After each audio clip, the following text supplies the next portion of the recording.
உலகெங்கும் பரவி வாழ்கின்ற நமது தமிழ் சொந்தங்களுக்கும் நமது உறவுகளுக்கும் ஜோதிட பூமியினுடைய ஆஸ்தான ஜோதிடர் கார்மேகத்தினுடைய இந்த தமிழ் வருடத்திலே நாம் வார ராசி பலன்களை காண இருக்கின்றோம். மகர ராசி சார்ந்த உறவுகளுக்கு இந்த வாரத்தினுடைய ராசி பலன்களை நாம் காண இருக்கின்றோம். மகர ராசிக்கு அதிபதியாக விளங்கக்கூடியவர் சனி பகவான். உங்கள் ராசிக்கு 3க்குடையவன் 12க்குடையவன் என்று சொல்லக்கூடிய குருவின் நட்சத்திர காலிலேயே தொடர்ந்து அமர்ந்து உங்கள் ராசிக்கு 2ஆம் வீடு என்று சொல்லக்கூடிய வாக்குஸ்தானத்திலே அமர்ந்திருக்கின்றார்.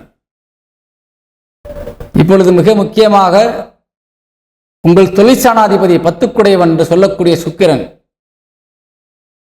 வக்ரகதியிலே 3ஆம் இடத்திலே அமர்ந்து வந்தார். உச்சபலமடைந்து அமர்ந்து வந்தார்.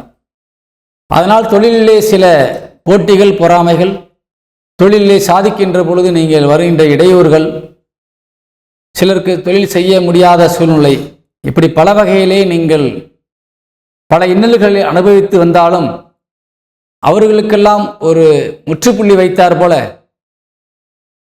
சுக்கிரன் வக்கர நிவர்த்தி 17ஆம் தேதி காலையிலே அடைகின்றார்.